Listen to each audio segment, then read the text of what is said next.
striptease.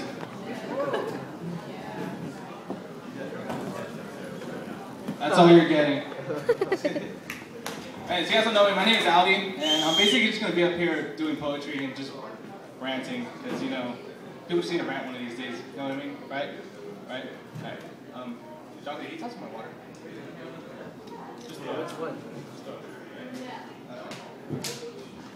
So I don't really have a title for this little rant or anything, but I'm just going to go right into it. So it goes a little something like this. Jesus Christ, what the hell have you done to me?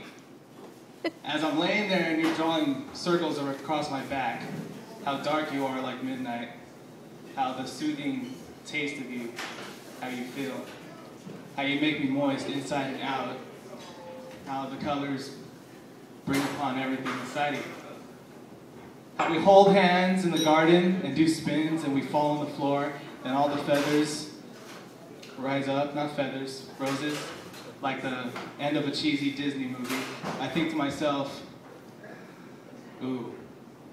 Still once again, I'm moist. Don't know where to go with this, so I just lay across my bed and just close my eyes. I have rose petals on the floor, candles lit around the bed, and Kenny G playing. I don't know why Kenny G, because I'm thinking 80s for this scene. But you know what really pisses me off, what really makes me mad, what really just makes my head explode, no pun intended? You come in decaf. I have no ending for this one, so I'll just take a bow.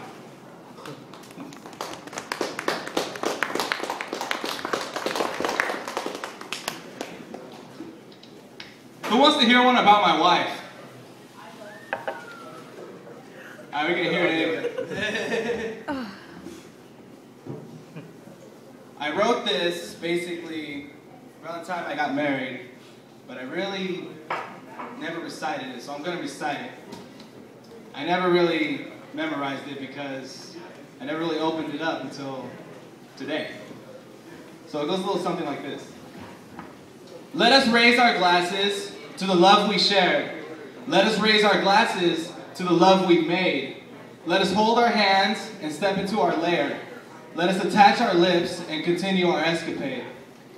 Let our memories sharpen the moonlight and bloom bright the day. When you're not around, I'll be sure to wear your scent on my body, close my eyes, and be sure to imagine you touching me all over, be my safety blanket. When darkness fears me, have your smile as my nightlight. So once again, let us raise our glass. Together we are the best. Let us raise our frowns, because we wear our love outside our chest. Let us raise our glasses, we no longer need a clue. Let us raise our fists, and together we will kill solitude.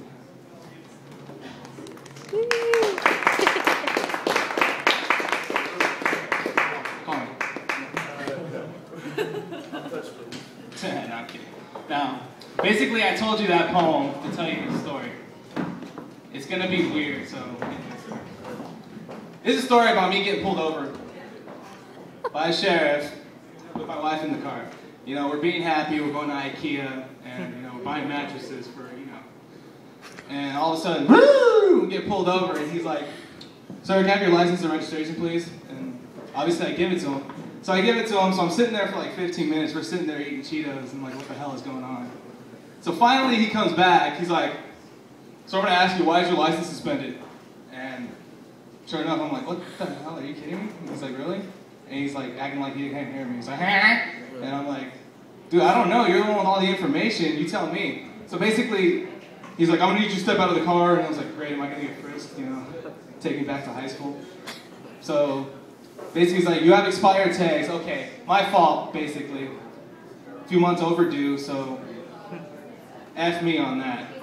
But he tells me my license is suspended, saying that I have papers to be served, and I don't know what to do.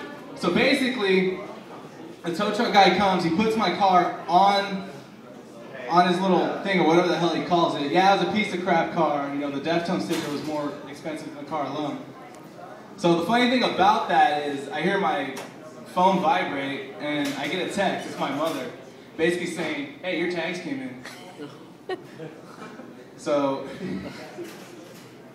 I kind of plead with the sheriff. I'm like, dude, please, can you just put my car down? You know, I just got a text saying my tags came in. They're like, sorry, we already paid the labor, you know. And I'm like, well, what can I do for you to get the car? I'm like, no, never mind, forget it. I don't want to do anything for that. Yeah, so basically the whole point of this whole story is, this whole thing, me getting my car towed, all this happened the day after I got married. Which I find to be very sad. So. Yeah. Well, that's the end of that story. So, yeah. Anyways, I got one more story for you. Who wants to hear the first time I ever been to a strip club?